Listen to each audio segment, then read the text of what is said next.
Good morning student. देखिए BSc second year में आपको रसायन जो है केमिस्ट्री में देखिए आपको कुछ टॉपिक जो रह गए हैं। जैसे देखिए साइट्रिक अम्ल। देखिए साइट्रिक अम्ल जो होता है बेटा आप उसको लिख के लाना। साइट्रिक अम्ल जो होता है इसको क्या कहते हैं? 2 हाइड्रोक्सी प्रोपेन 1 2 3 ट्राई कार्बोक्सिलिक अम्ल। क्या कहते हैं? साइट्रिक अम्ल। साइट्रिक अम्ल को क्या कहते हैं? 2 हाइड्रोक्सी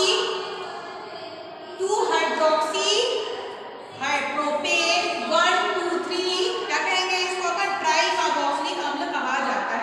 ये मोनोहाइड्रॉक्सी और ट्राई कार्बोक्सिलिक अम्ल जो होते हैं मुक्त अवस्था में सिट्रिक वर्ग में चले जाते हैं, जो फलों नींबू में, संतरा में, आंवले में पाया जाता है।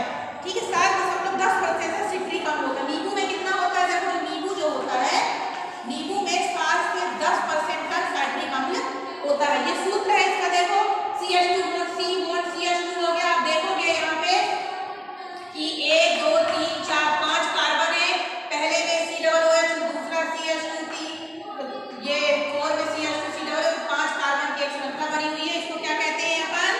2 हाइड्रोक्सी प्रोपेन 1 2 3 1 नंबर 3 नंबर और तो 3 नंबर में क्या लगा हुआ है इसमें? कार्बोक्सिलिक अम्ल। तो 1 2 3 ट्राई कार्बोक्सिलिक अम्ल कहा जाता है। देखो सिट्रिक अम्ल समझ नींबू के रस में 7 से 10% पाया जाता है, फलों में भी ये पाया जाता है। ठीक है, खट्टे फलों में। सिट्रिक अम्ल जो विटामिन सी की कमी से जो स्कर्वी रोग होता है, इसी के लिए इंपॉर्टेंट है। बनाने की विधि में नींबू के रस के द्वारा, देखिए नींबू के रस के द्वारा आप नींबू के रस को कुचल करके, नींबू के रस से बनाने के लिए क्या करना होता है? साइट्रिक अम्ल को नींबू के रस को कुचल करके रस निकाल लो और उसे क्या उबालते हैं, उसे प्रोटीन का क्या हो जाता है? स्कंदन हो जाता है। जब नींबू के रस में निकालते हैं तो उसको कुचल करके उसको उबालेंगे तो प्रोटीन का स्कंदन हो जाएगा।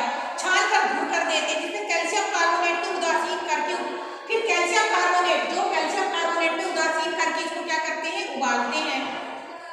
ट्राई कैल्शियम सिट्रिक का अवक्षेप प्राप्त होता है। ये क्या है? Try calcium citric. क्या है? ट्राई कैल्शियम सिट्रिक का पीपीटी प्राप्त होती है। क्या प्राप्त होती है? ट्राई कैल्शियम सिट्रिक की पीपीटी प्राप्त होती है। ठीक है, तो ट्राई कैल्शियम की अवक्षेप प्राप्त होता है, जिसे पृथक करने के लिए H2SO4 के साथ क्रिया कराते हैं। क्या करते हैं? H2SO, देखो मैंने सिर्फ फार्मूला लिखा है, बाकी इसकी डिटेल में ओरल बता रही हूँ कि क्या क्या नींबू के रस को नींबू को ले लिया, नींबू को कुचल करके उबाल लिया, उबालने के बाद इसका प्रोटीन का स्कंदन खत्म हो जाता है। इसके बाद कैल्शियम कार्बोनेट के 3 अणुओं के साथ क्रिया कराते हैं तो ट्राई कैल्शियम सिट्रिक अम्ल की पीपीटी प्राप्त होती है। फिर ट्राई कैल्शियम सिट्रिक अम्ल की पीपीटी को H2SO4 के साथ क्या किया जाता है? क्रिया कराएंगे। H2SO4 की उचित मात्रा मिला देते हैं तथा H2SO4 की उचित मात्रा मिलाने के बाद इसमें हमें सिट्रिक अम्ल के क्रिस्टल प्राप्त हो जाते हैं, यानी कि हमें सिट्रिक अम्ल प्राप्त होता है 2,6H8O7। सिट्रिक अम्ल का सूत्र क्या है? C6H8O7 सिट्रिक अम्ल प्राप्त होता है। तो याद रखना नींबू के रस से बनाने की विधि है। मैंने पहली विधि क्या हो गई कि नींबू के रस से कैसे इसको बनाया जाता है। तो ये आप इसमें लिखेंगे कि नींबू के रस को, नींबू को लिया, उसको कुचल दिया, कुचलने के बाद उसको क्या उबालते हैं, जिससे प्रोटीन स्पंदित हो जाती है। फिर कैल्शियम कार्बोनेट मिलाते हैं, जिससे कि ट्राई कैल्शियम सिट्रिक की पीपीटी प्राप्त होती है। फिर ट्राई कैल्शियम पीपीटी जो होती है H2SO4 के साथ क्या करते हैं? यहाँ पर इसको उचित मात्रा में अपघटित करते हैं, जिससे अविलय कैल्शियम सल्फेट जो होता है, अविलय कैल्शियम सल्फेट देखिए अलग पहले निकल जाओ, बचा अपन को सिट्रिक अम्ल के क्रिस्टल प्राप्त हो जाते हैं। दूसरी विधि है शक्कर के किण्वन के द्वारा। शक्कर के किण्वन के द्वारा यूरोप में सिट्रिक अम्ल का निर्माण शक्कर में फर्मेंटेशन किण्वन के द्वारा किया जाता है। इसके लिए क्या करते हैं? ग्लूकोज भी ले सकते हैं, सुक्रोज भी ले सकते हैं। गन्ने की शक्कर का सूत्र क्या होता है? C12H12O11 गन्ने की शक्कर को कहते हैं। गन्ने की शक्कर का सूत्र होता है जिससे कि फिर ग्लूकोज, सुक्रोज आदि बनते हैं। ठीक है, तो किण्वन के लिए क्या? सिस्ट्रोमाइसिन, ठीक है, या फिर एस्पेरजिलस नाइजीरिया। ठीक है, क्योंकि आपको मालूम है कि इन्हीं के द्वारा जो फफूंद जो होती है उनके द्वारा इनका फर्मेंटेशन है, यीस्ट का निर्माण होगा, सड़ता है। तो इसमें क्या ले लिया अपन? इसमें क्या ले लिया गया है? देखिए आपको एस्पेरजिलस नाइजीरिया, ये ए नाइजीरिया मतलब एस्पेरजिलस है। कौन सी फफूंद ले ली? ए नाइजीरिया एस्पेरजिलस फफूंद ले लेते हैं। फिर क्या करते हैं? 40 सेल्सियस पर, कितने डिग्री? 40 सेल्सियस पर क्या करेंगे? इसको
होता है। ठीक है, तो आपको पूछता है कि साइट्रिक अम्ल बनाने की विधि, बेटा इसको लिख लो, तुम्हारा ये सेकंड ईयर का। ठीक है, साइट्रिक अम्ल बनाने, तो साइट्रिक अम्ल बनाने के लिए क्या होगा, 2 हाइड्रोक्सी प्रोपेन 1 2 3 ट्राई कार्बोक्सिलिक अम्ल, इसका आईयूपीएसी में इसको कहते हैं साइट्रिक अम्ल। साइट्रिक अम्ल क्या पाया जाता है, खट्टे फलों में पाया जाता है। इसकी बनाने की पहली विधि नींबू के रस के द्वारा और दूसरी शक्कर के किण्वन के द्वारा। संश्लेषण हम ग्लिसरॉल के द्वारा नहीं कर सकते। किसके द्वारा, जो ग्लिसरॉल होता है, कार्बन और हाइड्रोजन ग्लिसरॉल करने के लिए CH2OH CH2OH CH2OH को HCl की पेस्टिक अम्ल की प्रतिक्रिया कराने पर H2Cl CHOH CH2Cl और H2SO4 और ऑक्सीजन कार्बन के साथ क्रिया कराई तो CH2CO और CH2Cl होगा, हाइड्रोजन साइनाइड के साथ क्रिया कराएंगे तो अपन को ये प्राप्त हो जाएगा। इसमें पोटेशियम साइनाइड के साथ कराने पर H2O प्लस H आयन हो जाएगा, जुड़ जाएगा प्लस H आयन, तो क्या हो जाएगा CH2COOH CCOH CH2COOH, इसका फार्मूला हो गया साइट्रिक अम्ल। तो ग्लिसरॉल के संश्लेषण के द्वारा भी हम क्या प्राप्त कर सकते हैं, साइट्रिक अम्ल को प्राप्त कर सकते हैं। तो आप इसमें याद रखना, ग्लिसरॉल के बाद क्या प्राप्त होता है, दूसरा क्या है, glycerol alpha alpha dichloro, glycerol है, ग्लिसरॉल हो गया। ग्लिसरॉल के बाद क्या प्राप्त होता है, ग्लिसरॉल अल्फा अल्फा डाइक्लोरो, पहले पद में प्राप्त हो गया। ठीक है, फिर उसके बाद अपन को प्राप्त हो जाएगा, फिर ऑक्सीजन के साथ क्या करा तो डाइक्लोरो एसीटोन प्राप्त हो जाएगा।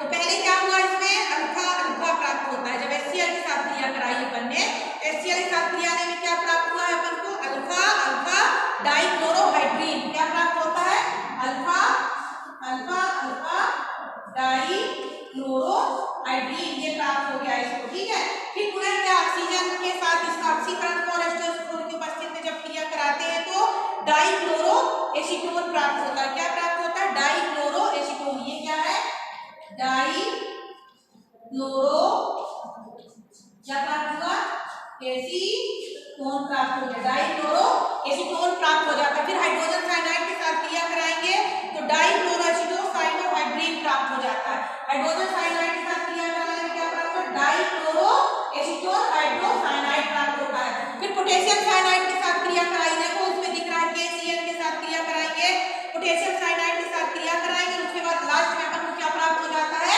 साइट्रिक अम्ल CH2COOH C bracket close OH COOH CH2COOH, जो यहाँ पे फार्मूला देखो लिखा हुआ है, 1 कार्बन 2 कार्बन 3 कार्बन 4 कार्बन और 5 कार्बन, ये साइट्रिक अम्ल का सूत्र हमने लिख के रखा है, वही अपन को यहाँ पे प्राप्त हो जाता है स्टूडेंट। तो ये BSc सेकेंड ईयर के लिए इंपॉर्टेंट था, ये भी आपके कार्बोक्सिलिक अम्ल में है, इसको आप अच्छे से